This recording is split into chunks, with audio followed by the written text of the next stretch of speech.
Hello बच्चों, welcome to PW. प्यारे बच्चों, इसमें कहा जा रहा है two stationary source each emitting wave of wavelength lambda an observer move from one source to others with speed u the number of beats heard by him. बच्चों गजब का क्वेश्चन है। कहा जा रहा है टू सोर्स, यानी दो सोर्स बना लीजिए, S1 और S2। ठीक है, ये दो सोर्स हैं। आगे कहा जा रहा है stationary source, two stationary source each emitting wave of wavelength lambda.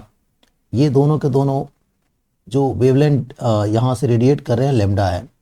An observer move from one source to other, यहाँ से कोई ऑब्जर्वर है वो क्या होता है, यहाँ से मूव करके यहाँ जाता है और इसकी रफ्तार u है। The number of beats heard by him. तो बच्चों यहाँ पे हम शानदार तरीके से अपन डॉपलर इफेक्ट का जो ओरिजिनल फार्मूला उसको लिख लेते हैं। जो मेन फार्मूला है एफ डैश इक्वल टू होता है एफ, वी प्लस माइनस होता है velocity of observer, V minus plus होता है वेलोसिटी ऑफ सोर्स। आप जानते हैं। इस केस में काम करते हैं, पहले अपन इसके बारे में बात नहीं करते हैं, बस एक सोर्स के बारे में बात करते हैं। यहाँ से ये जा रहा है तो आप देख रहे हैं अवे जा रहा है ना, तो जब भी अवे जाता है तो ऊपर वाला साइन ना लेके नीचे वाला साइन लेते हैं। तो पहले वाले केस को हम मान लेते हैं F1 और ये होता है अपना F।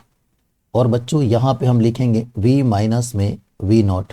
v नॉट की जगह पे बच्चों हम यहाँ पे इसका रफ्तार दिया ऑब्जर्वर का, वो कितना दिया है, u दिया है।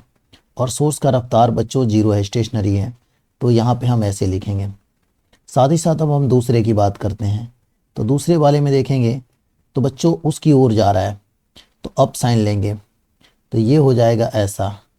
अब बच्चों एक बात बता रहा हूँ आप सभी को, अब हम क्या करेंगे, यहाँ पे बीट्स निकालना है, बीट्स पर सेकेंड। तो ये पता है क्या होता है, ये दोनों का डिफरेंस होगा F2 माइनस F1 या F1 माइनस F2, इस तरीके से मोड ले लीजिए। तो अगर आप यहाँ पे अगर आप गौर से देखेंगे यहाँ पे, तो आप क्या पा रहे हैं यहाँ पे कि F भी प्लस में FU। और मेरे प्यारे बच्चों यहाँ पे एक सेकेंड, यहाँ पे आप ऐसे कर दीजिए, ये हो जाएगा ऐसा। और यहाँ भी आप सुंदर और सुशील बना सकते हो ऐसे, ठीक है। और माइनस में तो बच्चों यहाँ पे लिखोगे तो F भी और ये प्लस हो जाएगा FU, और यहाँ पे भी और ये भी हो जाएगा। इससे इसको उड़ा दीजिए बच्चों।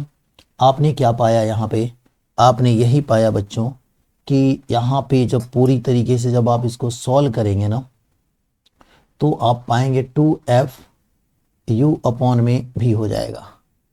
तो एक बात तो क्लियर है, आप सभी जानते हैं कि V इक्वल टू होता है F लैम्डा, होता है कि नहीं होता है, हाँ या ना।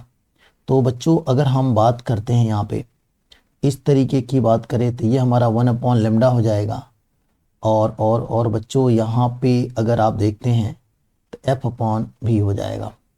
तो ऐसे में नाउ अब हम ऐसे में लिख सकते हैं, देखो कितना बीट्स पर सेकेंड में हम ऐसे लिख सकते हैं यहाँ पे 2 और u अपॉन में कितना लैम्डा। तो ऐसे में चेक करिए ऑप्शन कौन सा इस तरीके का मैच कर रहा है। तो बच्चों आपका पहला ऑप्शन बिल्कुल सही है, ठीक है। Thank you.